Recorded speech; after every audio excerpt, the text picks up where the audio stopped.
Good morning, good morning, good morning. A little chilly today compared to yesterday. It's actually 22 degrees cooler today than it was yesterday. I think we're only going to hit a high of 60 instead of the high of 80 that we hit yesterday. Still, can't complain. No snow. It's going to rain. April showers brings May flowers. So you're probably like, yo, Julie, I'm just looking at a Chevy symbol. Why am I looking at a Chevy symbol? Well, because they're sponsoring me. No, just kidding. They're not.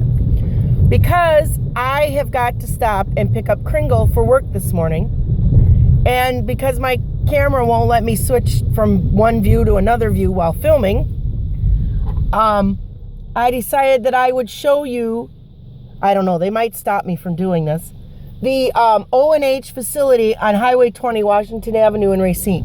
Let me tell you, people, if you like your Kringle, that's where to go to get it. Well, also, they've got a place on 11 and another place, I think, on Douglas. But O&H Kringle, that's the Kringle you want. You don't want any of these others.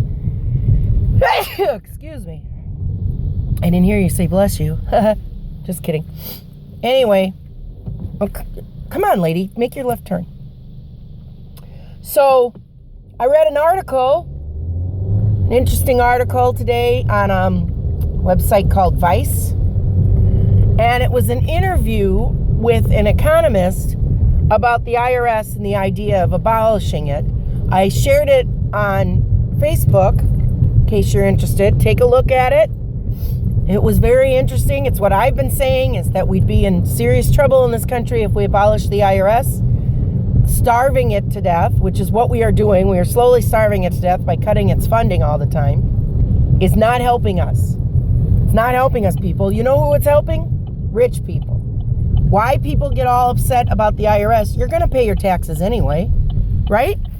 And those people who say that the government's stealing money from us, don't you like roads? I like roads. I like police officers. I like firefighters. I love our military. Those are all the things our taxes pay for. I love public schools. I think there should be some improvements, but I love public schools. I got my education in a public school. I don't know where you got your education. I'm going to make an assumption that you probably did too. I love public schools. We need schools. We need to educate our young people. To steal from the Whitney Houston song, children are our future. And it isn't BS, it's the truth. The next generation has got to be educated. And sadly, none of these federal programs are doing that. Did you know that only 21 states require that you take history? And only 9 of those states require that you take history in order to graduate from high school? Seriously? No wonder people don't know what's going on in this country. They have no sense of history. Another article I read this morning talked about a teacher trying to add World War II to her history class.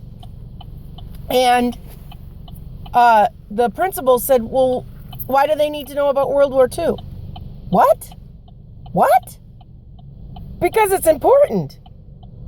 It's because that's how Donald Trump gets away with saying, let's make America great again, and not mean anything.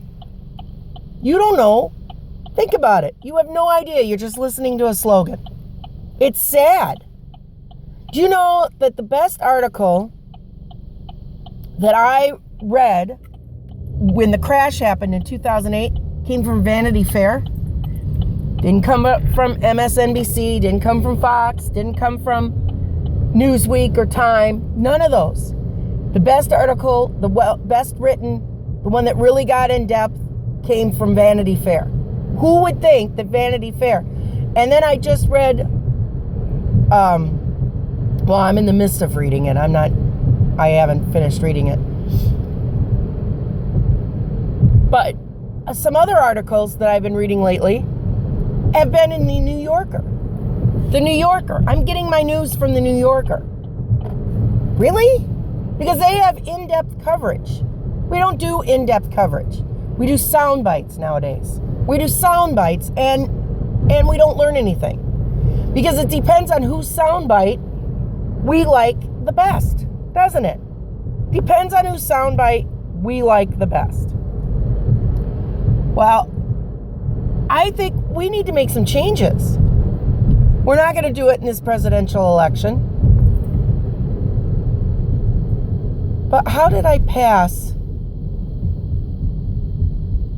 Wait a minute. I got to figure out where I am because I think I just passed O&H Bakery. I think it's further down and I turned on 31. Son of a gun. All right, well, we're not doing O&H because I'm going to stop at Quick Trip and I'm going to pick up my Kringle from there because they have O&H's Kringle at Quick Trip. So I guess you guys are just going to stare at this for nothing. I promise you a little field trip. I know I've also been promising the Detroit stuff. I just haven't had a chance. I got things to do.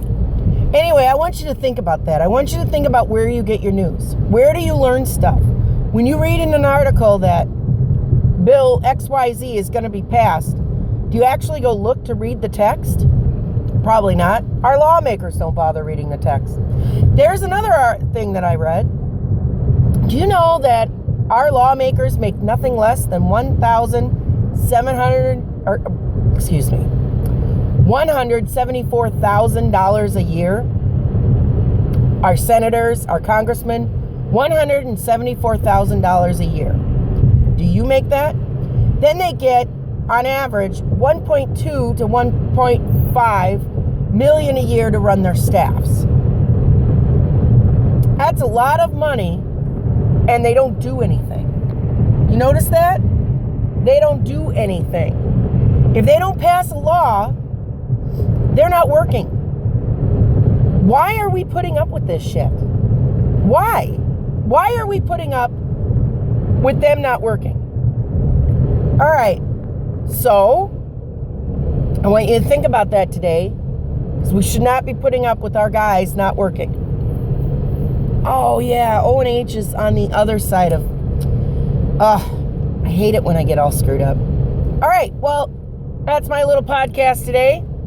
Hope you enjoyed it. Go out there and make somebody happy, because that is how we're going to change the world. We're going to work for each other. Make people happy. All right? Have a good day. Thanks for watching.